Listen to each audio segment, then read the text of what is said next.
I wanted something that was getting back to a time where an artist was respected as an artisan or as a craftsman, and there was an actual skill involved in order to turn out a final piece. Most people are familiar with at least linoleum block printing, whether it's in a high school class or a college class, and they always have the story of that cut on my finger. That's from my high school block printing class. And usually it's just in like a single color form. With the reduction process, it's a whole different step where you're actually printing a multicolored print using a single block. So you keep continually cutting that same block away until you print your whole piece.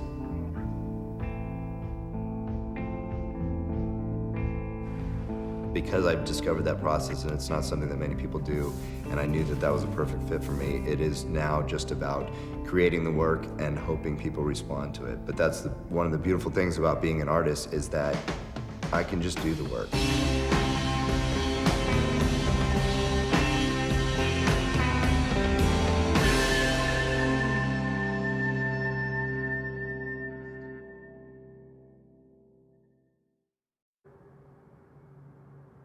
Because California is such a car culture, my inspiration really started when I first started driving and finally branching out to different areas of Los Angeles and driving by these mom and pop shops that people wouldn't pay attention to at all. You drive by every day and you'd never pay attention to the beauty that's in that.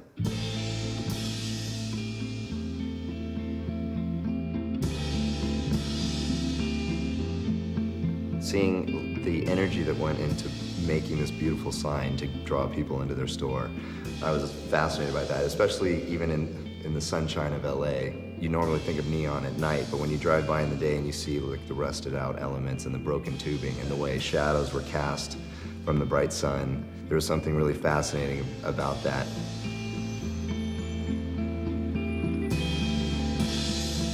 Then I started realizing, especially moving to downtown LA, all the historic theaters that are down there, you would think are protected or are trying to be protected, but they're falling apart just as much. And it's really sad to see, because over the last 10 years that I've lived here, I've taken thousands of photos of downtown. And when I look back over the 10 years, a lot of the stuff that I've taken shots of don't even exist anymore. So documentation and preservation are a big part of my work right now, so far as capturing the quickly changing face of the Los Angeles urban landscape. We're standing in front of the Los Angeles Theater right now in downtown LA's Broadway Theater District. I'm taking my photographic scrap to start my diptych of the 2 linoleum block prints. The marquee on both sides, one in the shadows, one in the bright sunlight.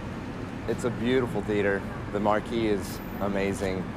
One great thing about this sign in particular is the coloring of it. I love the reds of it.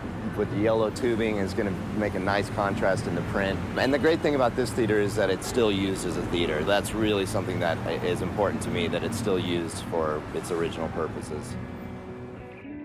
The shadows that are cast off this tubing almost create an archaic script or some totally different language that doesn't even look like what the original sign is saying. And so that's a big jumping off point for me.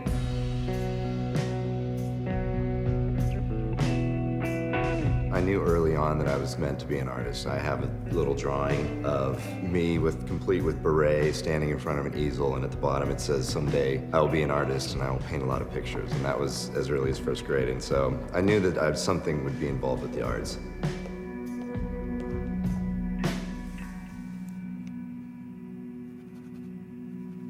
Even though I'm working from photographs, I'm still doing a hand drawing that's projected from that.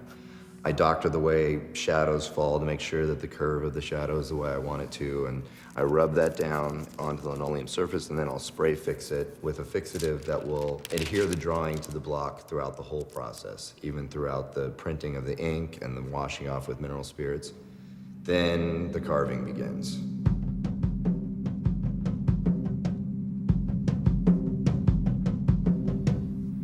I'm carving into a literal linoleum block. This is meant for fine art purposes. It doesn't have a protective gloss on it or anything, but it really is the same stuff that you'd use on your floor.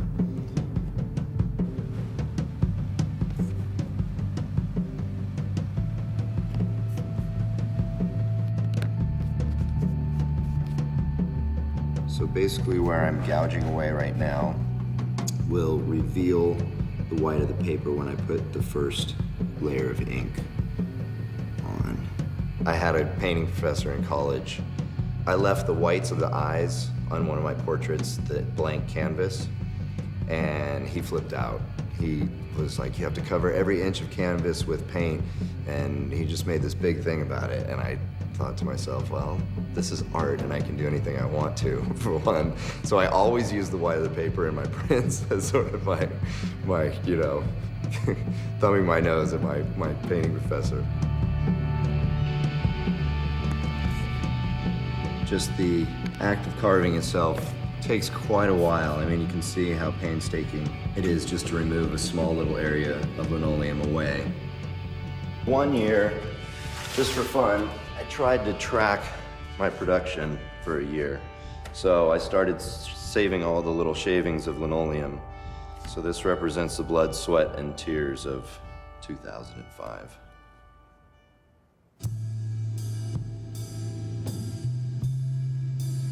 Once I carve those areas away that's going to reveal the white of the paper, then I ink the block with my first color.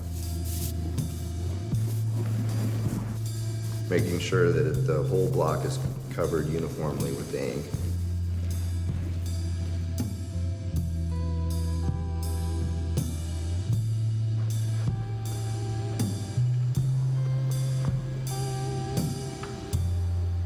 My very first block print I printed with my car.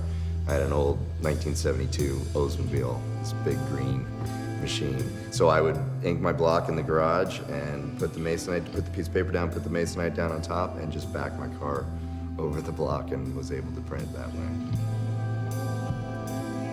And then I finally just made the investment to get a 30 by 50 Conrad press, and it's been invaluable to have your own press. That's the big thing for printmakers, is to be able to do your work whenever you want to. So once the linoleum block has been inked, I put it in the press, put the paper down on top, put a piece of masonite down, and I'm ready to crank it through the press.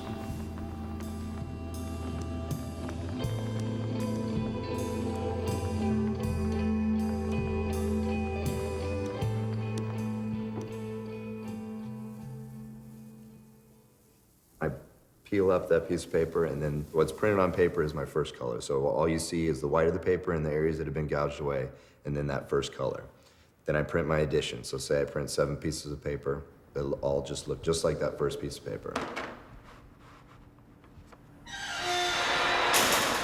And once the entire block is cleaned off, then I'm ready to start the next stage.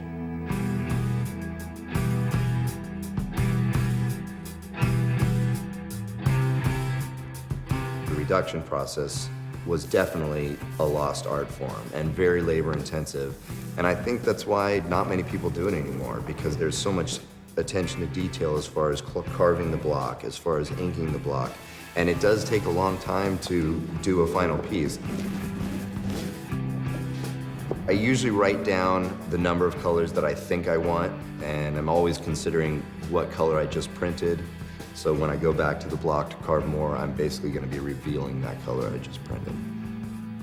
There were a few times where I would actually carve an area away from the block and realize I didn't want that to be carved away, and I actually was able to find the little shaving in the hundreds of little shavings, and I actually was able to glue it back into the block and made it work that way.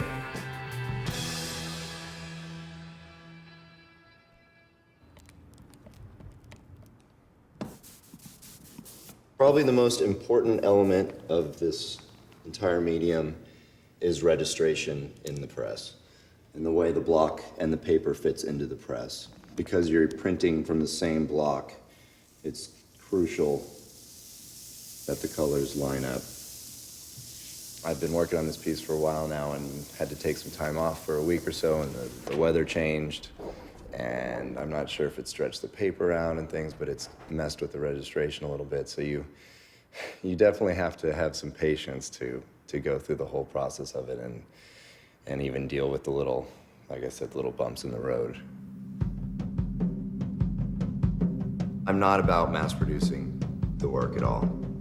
Because of the process, because you can never go back and print the edition, I want people that are buying my work to know that it's a very limited edition piece.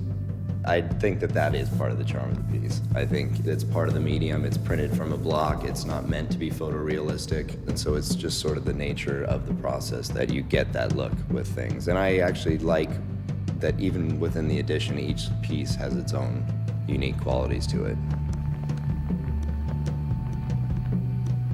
I have an idea of what I want as a final piece, but even I don't know what it's going to look like until usually that final color. And I just have to give over to the mystery of that process, whether it's in my art or the process or in life, that you have to really just slow down and enjoy the journey as well as the destination.